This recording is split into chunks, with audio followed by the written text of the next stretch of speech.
Di masa lalu, saat Pulau Jawa masih ditutupi hutan lebat dan kerajaan-kerajaan kecil saling berebut kekuasaan, terdapat satu hal yang tidak bisa dijamah oleh manusia: laut. Laut adalah wilayah yang dijaga oleh kekuatan tak kasat mata. Di selatan Pulau Jawa, lautan ganas dan gelombang besar dijaga oleh sosok yang namanya sudah turun-temurun dikenal sebagai Nyi Roro Kidul, sang ratu lautan selatan yang anggun dan sakti, namun penuh misteri dan murka. Tapi yang tak banyak orang tahu, di utara Pulau Jawa, dari pantai Pekalongan hingga Jepara, juga terdapat penguasa lautan lain yang tak kalah kuat dan angker. Ia dikenal sebagai Dewi Lanjar, sang ratu laut utara. Konon, sebelum menjadi makhluk gaib penguasa laut, Dewi Lanjar adalah manusia biasa. Seorang perempuan bangsawan dari kerajaan kecil di pedalaman Jawa. Parasnya sangat cantik, tutur katanya lembut, dan hatinya teguh. Namun takdirnya tragis. Ia dipaksa menikah oleh keluarganya dengan seorang pangeran kejam dari kerajaan tetangga demi aliansi politik. Lanjar menolak. Ia kabur dari istana dan berjalan ke arah utara, menyusuri hutan, menyeberangi sungai, hingga sampailah ia ke tepi laut. Di sana, ia bertapa di atas batu karang. Hari demi hari, tubuhnya lemah, jiwanya terpaut pada kesedihan, dan pikirannya terikat oleh kemarahan. Ketika tubuhnya hampir menjadi mayat, datanglah kekuatan dari dasar laut, suara gaib yang menawarkan kekuatan, keabadian, dan pelarian dari dunia manusia dengan satu syarat: meninggalkan dunia sepenuhnya dan menjadi bagian dari alam laut. Dewi Lanjar menyetujui. Dalam satu malam, tubuhnya lenyap dari dunia manusia. Ia berubah menjadi sosok gaib yang cantik, berpakaian biru laut dan berselendang kabut asing. Dari situlah, kekuasaannya mulai tumbuh. Ia memanggil roh-roh korban kapal tenggelam, makhluk-makhluk laut, dan siluman air untuk menjadi pasukannya. Lambat laun, lautan utara menjadi wilayahnya. Namun lautan bukan hanya milik satu ratu. Di selatan, Nyi Roro Kidul sudah lama lebih dahulu menguasai laut dengan kekuatan besar dan pengaruh di kerajaan-kerajaan tanah Jawa.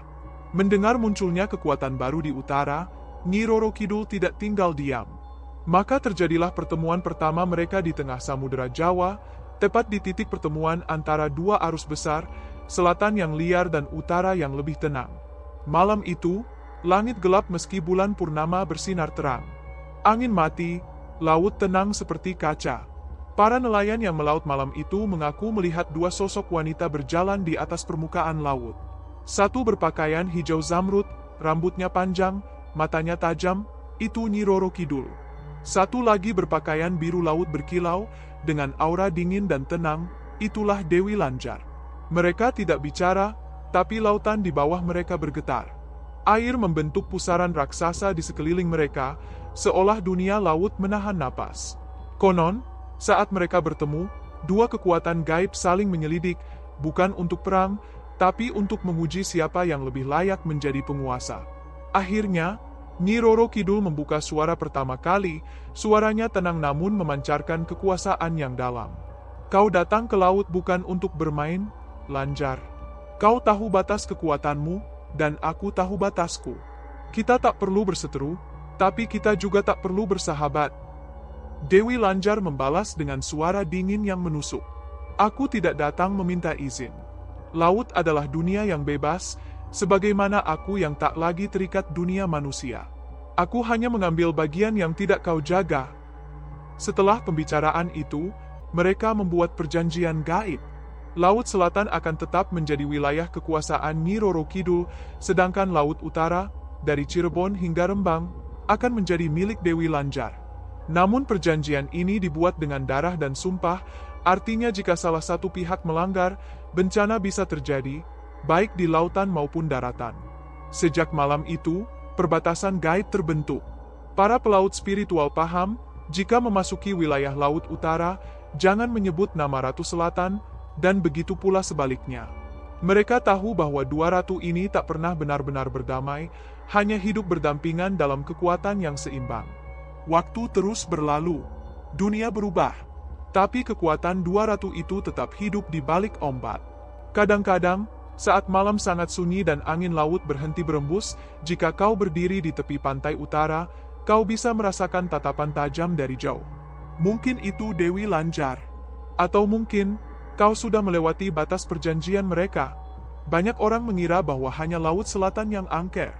Cerita tentang Nyi Roro Kidul begitu populer, bahkan dijadikan cerita rakyat yang melegenda. Tapi tak banyak yang tahu bahwa Laut Utara Jawa juga punya penguasanya sendiri, yang tak kalah kuat dan jauh lebih pendendam. Dewi Lanjar, Sang Ratu Laut Utara. Berbeda dengan Nyi Roro Kidul yang sering dikaitkan dengan kecantikan dan aura elegan penuh wibawa, Dewi Lanjar digambarkan lebih dingin, lebih sunyi, dan lebih menakutkan saat marah. Ia tak suka diperhatikan, tak suka dipanggil sembarangan, dan sangat tidak menyukai manusia yang mengganggu ketenangan wilayah kekuasaannya. Cerita yang paling terkenal tentang kutukannya datang dari sebuah desa nelayan kecil di pesisir Kabupaten Pekalongan, Jawa Tengah. Desa itu dulunya adalah perkampungan damai yang hidup dari laut. Setiap pagi, para lelaki pergi melaut. Siang mereka pulang membawa ikan segar, malam mereka berkumpul sambil menyeruput kopi dan menceritakan kejadian-kejadian aneh di laut. Namun satu peristiwa mengubah semuanya. Pada suatu malam bulan mati, malam saat laut tenang, tapi langit gelap tanpa cahaya bulan, sekumpulan pemuda dari desa tetangga datang untuk memancing di perairan utara.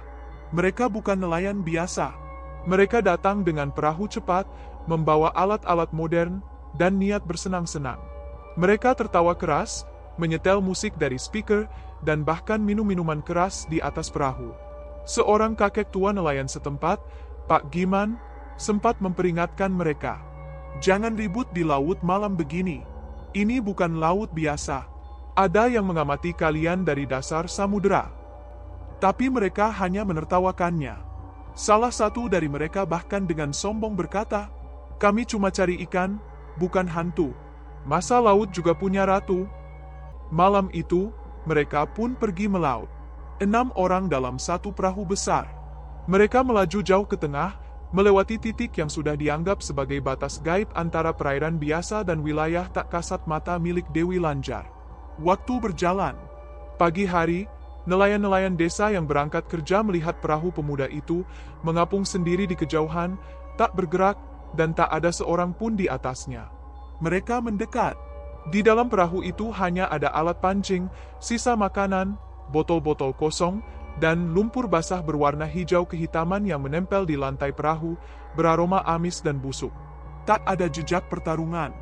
Tak ada tanda-tanda tenggelam. Seolah keenam pemuda itu dihilangkan begitu saja dari dunia ini.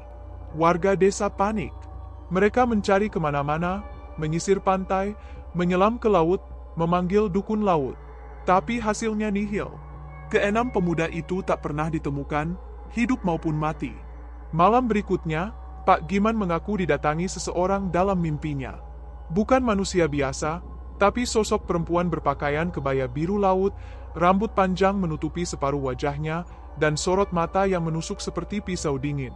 Sang perempuan berkata dengan suara lirih, "Laut adalah milikku. Yang tidak menghormati, akan ditarik ke dasar untuk dijadikan penjaga abadi." Setelah kejadian itu, warga desa pun mulai berubah. Tak ada yang berani melaut malam hari lagi. Musik dilarang keras dibawa ke perahu. Setiap perahu kini menggantungkan sesajen kecil berisi bunga dan dupa, dibungkus kain biru dan diletakkan di ujung haluan perahu sebagai bentuk penghormatan. Dan setiap malam Jumat Kliwon, warga desa mengadakan ritual kecil di pinggir pantai, menabur bunga dan membakar dupa, sambil memanjatkan doa agar Dewi Lanjar berkenan menjaga laut tetap tenang dan tidak menarik jiwa manusia lagi. Namun sesekali, ada juga orang luar yang tidak tahu aturan. Mereka datang dengan niat memancing atau bermain air, tertawa keras, menyebut-nyebut nama Nyi Roro Kidul di pantai utara. "Mana Ratu Laut Selatan itu? Katanya berkuasa. Kami datang mencarinya, kok tidak muncul?" Keesokan harinya, ombak laut naik tinggi tiba-tiba. Banjir rob menggenangi desa. Dan 1-2 orang dari rombongan itu menghilang, tanpa diketahui kemana. Warga pun tahu, ini bukan hanya persoalan salah menyebut nama, tapi mereka telah menghina batas kekuasaan yang sudah ditetapkan sejak ratusan tahun lalu. Menurut cerita turun-temurun, Dewi Lanjar memang sangat benci jika nama Nyi Roro Kidul disebut di wilayahnya. Tidak ada rasa hormat antara kedua penguasa laut ini. Bahkan meskipun mereka dulu pernah membuat perjanjian gaib untuk membagi lautan, hubungan mereka tidak pernah damai. Hanya saling menjaga agar tidak terjadi perang besar yang bisa menghancurkan daratan manusia. Maka dari itu, bagi siapapun yang datang ke Laut Utara, terutama wilayah Pekalongan, Batang, Kendal, dan sekitarnya, jangan pernah bawa nada sombong, jangan pernah tertawa keras di atas laut, dan jangan pernah menyebut nama dari selatan. Karena Laut Utara adalah wilayah yang tenang hanya di permukaan. Di bawahnya, Dewi Lanjar dan pasukannya mengamati dalam diam, memilih siapa yang harus dibiarkan hidup dan siapa yang akan dibawa sebagai tumbal selanjutnya. Tak ada yang tahu pasti bagaimana dua ratu penguasa laut bisa bertahan hidup selama ratusan tahun. Mereka tak menua, tak terlihat oleh mata manusia biasa, dan kekuatan mereka seperti menembus batas dimensi. Nyi Roro Kidul, Ratu Laut Selatan, dikenal megah dan berwibawa. Sedangkan di sisi utara, berdiri sosok yang lebih dingin dan pendendam, Dewi Lanjar, Sang Ratu Laut Utara. Meski keduanya membuat perjanjian untuk tidak saling mengganggu wilayah masing-masing, banyak yang percaya bahwa hubungan mereka tidak pernah benar-benar damai. Dan suatu hari perang itu pun pecah. Peristiwa itu terjadi di sekitar tahun 1980-an. Di malam hari menjelang bulan purnama. Di sepanjang pantai utara dan selatan Jawa, mulai dari Pelabuhan Ratu hingga Jepara, para nelayan dan warga pesisir mengalami kejadian yang sama. Langit tiba-tiba gelap meski tak ada awan. Angin berhenti berembus. Dan air laut terasa bergolak, tapi tanpa ombak. Seorang nelayan tua dari Cilacap bernama Pak Seto mengaku melihat cahaya kehijauan dari tengah laut. Ia menyangka ada kapal asing yang masuk. Tapi saat memandang lebih lama, cahaya itu membentuk pusaran raksasa, lalu diikuti cahaya biru kehijauan dari sisi seberangnya. Pusaran air itu berputar dengan suara gemuruh, tanpa badai, tanpa angin, seperti dua energi besar yang saling mendorong dari kejauhan. Di pesisir Pekalongan, kejadian serupa muncul. Beberapa orang bahkan mengaku mendengar suara-suara aneh dari laut, seperti suara gamelan yang diputar sangat lambat, diselingi suara perempuan menangis dan tertawa. Namun hanya para spiritualis dan dukun pantai yang benar-benar tahu apa yang sedang terjadi. Itu bukan badai biasa, kata Mbah Daryo, seorang dukun pantai dari Jepara. Itu adalah pertarungan antar penguasa laut, sebuah benturan kekuatan yang terjadi setiap beberapa dekade saat perjanjian mereka dilanggar. Menurut para leluhur, ada batas gaib di tengah samudera Jawa yang tak terlihat mata manusia. Wilayah kekuasaan masing-masing ratu dijaga oleh makhluk-makhluk halus mereka, pasukan siluman laut, roh korban tenggelam, dan penjaga dari dunia lain. Jika perbatasan itu dilanggar oleh manusia atau makhluk lain, maka kedua ratu harus turun tangan sendiri untuk menjaga keseimbangan. Dan itulah yang terjadi malam itu. Disebutkan, ada seseorang dari kalangan dukun modern yang mencoba melakukan pemujaan silang, memanggil Nyi Roro Kidul di wilayah utara, dan mengundang Dewi Lanjar ke pesisir selatan. Tujuannya tak jelas, entah ingin mengambil kekuatan dari kedua ratu, atau sekadar pamer kemampuan. Tapi hasilnya sangat fatal. Perjanjian suci dilanggar. Di tengah laut, tepat di titik pertemuan dua arus besar, dua sosok wanita muncul di permukaan air. Satu berpakaian hijau zamrud dengan selendang emas yang berkibar tanpa angin. Satunya lagi berpakaian biru gelap berkilau, dengan rambut panjang basah dan tatapan dingin menusuk. Tak ada kata, tak ada salam. Hanya kekuatan murni yang bertabrakan. Air laut terbelah. Langit bergemuruh.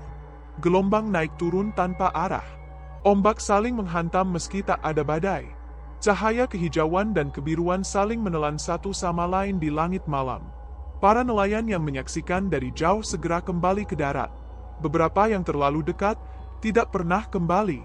Keesokan paginya, seluruh pantai di utara dan selatan ditemukan dipenuhi bangkai ikan, bercampur lumpur laut yang lengket dan berbau amis seperti darah. Banyak warga yang sakit tanpa sebab, demam tinggi, kejang, hingga kesurupan. Beberapa bahkan mengigau menyebut dua nama. Lanjar, Roro Kidul, jangan rebut aku. Desa-desa pesisir pun gempar. Sesajen massal dilakukan di dua sisi laut, bunga, dupa, kepala ayam hitam, dan kain panjang warna biru serta hijau dibakar dan dihanyutkan ke laut sebagai permintaan maaf. Seorang dukun dari pesisir selatan berkata, bukan mereka yang memulai perang, tapi manusia yang mengusik batas dunia. Sejak saat itu, aturan tak tertulis ditegakkan lebih ketat. Di Laut Selatan, nama Dewi Lanjar dilarang disebut, begitu juga di Laut Utara, nama Nyi Roro Kidul dianggap tabu. Para nelayan diberi rajah pelindung, jimat penenang laut, dan perahu mereka ditandai simbol-simbol gaib untuk menandai wilayah yang aman. Namun, banyak yang percaya bahwa pertarungan itu bukan yang terakhir. Setiap beberapa dekade, akan selalu ada manusia yang congkak, yang mencoba bermain dengan dunia gaib. Dan saat itulah, dua ratu abadi ini akan kembali naik ke permukaan, menegaskan siapa yang berkuasa atas laut, dan siapa yang harus menghilang. Namanya Lestari, seorang gadis SMA berusia 17 tahun dari sebuah desa kecil di pinggiran Kabupaten Tegal, Jawa Tengah. Sehari-hari ia dikenal pendiam, tidak banyak bicara, dan sering terlihat menyendiri. Namun sejak kecil, Lestari punya kebiasaan aneh, ia sangat menyukai laut. Setiap sore selepas pulang sekolah, Lestari berjalan kaki ke tepi pantai di belakang desanya. Duduk berjam-jam di atas batu karang, memandangi cakrawala yang tenang, seolah-olah laut itu bicara padanya. Ibunya sering menegur, tapi Lestari hanya menjawab singkat. Di laut, aku merasa tenang. Seperti ada yang menjaga. Ibunya mengira itu hanya bentuk pelarian dari kehilangan. Ayah Lestari adalah nelayan yang hilang di laut saat ia masih kecil. Sejak saat itu, Lestari tumbuh tanpa sosok ayah, dan laut menjadi satu-satunya tempat di mana ia merasa dekat dengan kenangan itu. Namun semuanya berubah pada suatu malam. Malam itu, Lestari menghilang. Tanggal 14 bulan Jawa, malam Jumat Kliwon, saat angin laut bertiup pelan dan ombak nyaris tak bersuara. Lestari pergi seperti biasa ke pantai. Tapi hingga tengah malam, ia tak kembali. Ibunya panik. Warga mulai mencari. Beberapa pemuda desa menyisir sepanjang bibir pantai dengan senter, tapi hanya menemukan jejak kaki Lestari yang berakhir di batu besar, lalu menghilang begitu saja. Keesokan paginya, seorang nelayan dari desa sebelah menemukan Lestari tergeletak di pantai, bajunya basah kuyup, tubuhnya dingin, namun napasnya masih ada. Ia tidak pingsan, tapi juga tidak sepenuhnya sadar. Matanya terbuka, namun kosong. Ia hanya berkata satu kalimat yang membuat bulu kuduk berdiri. Istana itu terbuat dari karang dan mutiara. Lestari dibawa pulang dan dirawat. Tapi selama 2 hari 2 malam, ia tidak berbicara lagi. Hingga akhirnya, pada malam ketiga, ia terbangun dengan jeritan nyaring dan menangis sambil berkata, "Jangan biarkan aku kembali ke sana. Jangan biarkan dia menjemputku lagi." Ibu dan warga pun memanggil Mbah Marni, seorang dukun perempuan yang dikenal sebagai penjaga pantai dan perantara dengan dunia gaib. Setelah melakukan ritual sederhana, Mbah Marni meminta waktu bicara 4 mata dengan Lestari.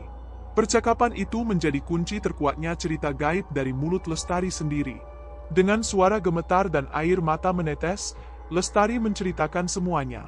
Malam saat ia hilang, Lestari merasa ada yang memanggilnya dari laut. Bukan dengan suara, tapi semacam bisikan di dalam pikirannya. Seolah laut itu mengundangnya masuk. Ia berjalan ke bibir pantai, lalu ombak besar datang menyapunya, tapi bukan menghantam, justru menariknya lembut ke dalam air. Anehnya, ia tidak tenggelam. Ia bisa bernapas dalam air.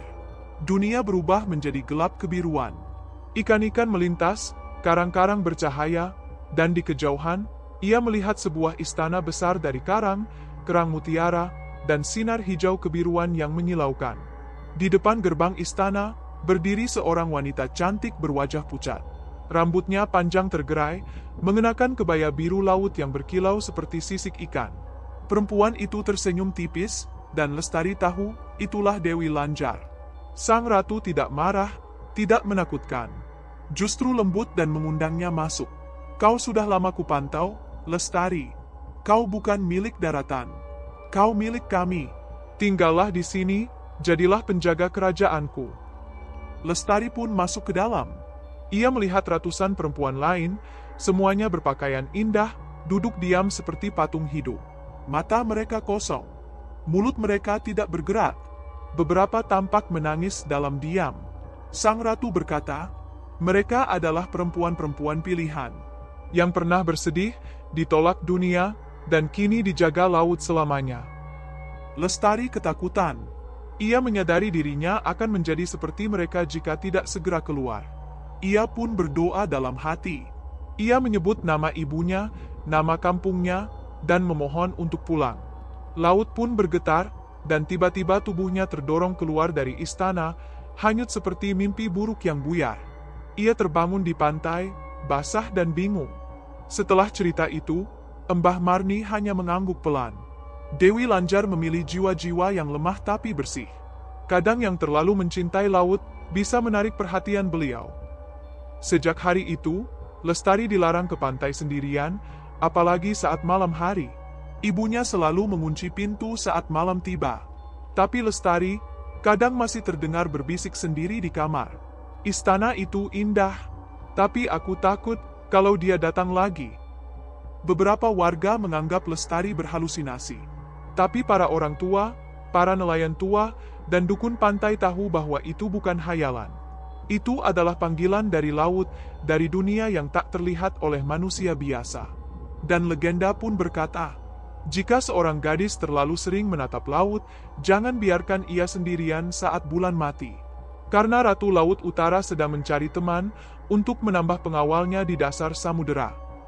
Di ujung pesisir Batang, Jawa Tengah, terdapat sebuah desa tua yang dikenal dengan sebutan Karangwuni. Desa itu kecil dan jauh dari keramaian. Rumah-rumahnya berdiri berjejer di pinggir pantai, sebagian sudah lapuk, diterpa angin laut yang asin dan menusuk. Meski kecil dan terisolasi, desa itu memiliki reputasi yang membuat orang luar berpikir dua kali untuk bermalam di sana. Konon, Karangwuni adalah desa penjaga Laut Utara, tempat di mana manusia dan dunia gaib membuat perjanjian yang tak boleh dilanggar. Dan pusat dari semua itu adalah seorang tokoh misterius, Ki Wirya, seorang dukun pantai yang hidup sendiri di rumah panggung kayu tua, menghadap langsung ke laut. Sosok Ki Wirya. Ki Wirya sudah tinggal di sana sejak muda, dan anehnya, ia tidak menua seperti orang biasa. Rambutnya putih, tubuhnya kurus, tapi wajahnya tetap terlihat bertenaga dan tatapannya tajam. Tak ada yang tahu pasti berapa usianya, tapi warga meyakini ia sudah hidup sejak zaman kemerdekaan. Ia jarang bicara, tak pernah menikah, dan setiap malam Jumat Kliwon, dari dalam rumahnya terdengar suara gamelan Jawa yang sayup-sayup mengalun, meski tak ada orang lain yang tinggal bersamanya. Beberapa warga desa mengatakan pernah melihat cahaya hijau biru muncul dari rumahnya di tengah malam, dan bayangan perempuan berkebaya berdiri di ambang jendela, tapi hanya muncul sebentar, lalu lenyap tertelan gelap. Perjanjian gaib. Konon, Ki Wirya adalah perantara antara manusia dan Dewi Lanjar, Sang Ratu Laut Utara. Menurut cerita yang diwariskan secara lisan, desa Karangwuni akan aman dari ombak besar dan gelombang pasang, asal ada satu orang yang mau menjaga perjanjian gaib, melakukan ritual sesajen tahunan, dan jika perlu, memberikan tumbal nyawa sebagai penyeimbang. Sebagian warga percaya, setiap tahun satu orang desa harus pergi ke laut. Biasanya orang luar, pendatang, atau seseorang yang tidak disukai warga. Namun tidak pernah ada yang membicarakannya secara langsung. Jangan terlalu ingin tahu, kata salah satu warga tua.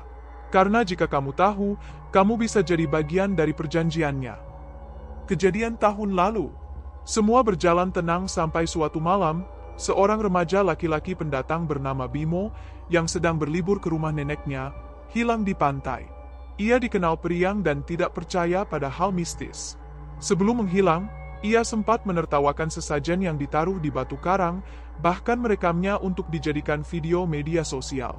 Ini nih, rakyat Indonesia masih percaya yang beginian. Mitos kuno. Masa laut dikasih bunga? Video itu sempat viral di kalangan temannya. Tapi 2 hari kemudian, Bimo hilang tanpa jejak. Perahu pencari dikerahkan. Tim SAR pun turun. Tapi hasilnya nihil. Yang ditemukan hanya kaos merah Bimo yang robek di tepi pantai, basah dan berbau amis, seolah direndam dalam lumpur laut yang busuk. Warga pun tahu, tumbal tahun ini telah diambil. Misteri rumah Ki Wirya. Setelah kejadian itu, beberapa pemuda yang penasaran mencoba mengintip rumah Ki Wirya saat malam Jumat Kliwon. Mereka diam-diam mengendap ke balik pohon kelapa tak jauh dari rumah sang dukun. Apa yang mereka lihat tak pernah bisa mereka lupakan. Lampu rumah Ki Wirya padam, tapi dari dalamnya muncul cahaya kehijauan yang redup. Suara gamelan mengalun pelan, lalu berubah menjadi seperti suara air mengalir. Dan tiba-tiba, dari laut muncul bayangan sosok perempuan tinggi menjulang, mengenakan kebaya biru laut, wajahnya tertutup rambut basah. Ia berjalan di atas air, perlahan mendekati rumah Ki Wirya. Para pemuda yang menyaksikan itu lari terbirit-birit, dan sejak hari itu mereka semua jatuh sakit, panas tinggi, mengigau, dan terus menggumamkan kata-kata yang sama. Dia datang, dia sudah ambil yang harus diambil. Rahasia yang terungkap. Beberapa hari kemudian, Ki Wirya memanggil salah satu pemuda yang selamat, Arfan, anak kepala dusun. Dengan suara lirih namun tajam, Ki Wirya berkata, "Jangan lagi usik ritual yang sudah berjalan ratusan tahun. Aku hanya penjaga pintu. Yang memberi izin bukan aku, tapi dia yang bersemayam di laut." Ki Wirya menjelaskan bahwa perjanjian ini dibuat oleh leluhur Karanguni saat desa mereka hampir hancur karena gelombang besar ratusan tahun lalu. Dewi Lanjar menawarkan perlindungan, asalkan ada penjaga manusia yang mau menjaga ritual, menjaga batas, dan sesekali mengembalikan satu nyawa ke laut sebagai pajak atas ketenangan. Penutup, hingga hari ini, desa Karanguni masih tenang, tidak pernah terdampak banjir rob, tidak pernah diterpa tsunami, padahal desa sekitarnya sering mengalami kerusakan. Ki Wirya masih hidup, masih sendiri, masih menjadi penjaga perjanjian. Namun ia pernah berkata pada Arfan, "Jika aku mati, seseorang harus menggantikan tempatku. Kalau tidak, laut akan menagih semuanya sekaligus." Dan itulah kenapa tak ada yang berani bertanya terlalu banyak. Tak ada yang berani menolak ritual. Dan tak ada yang berani datang ke Karanguni saat malam Jumat Kliwon. Karena Ratu Laut Utara sedang menunggu siapa yang selanjutnya menjaga perjanjiannya.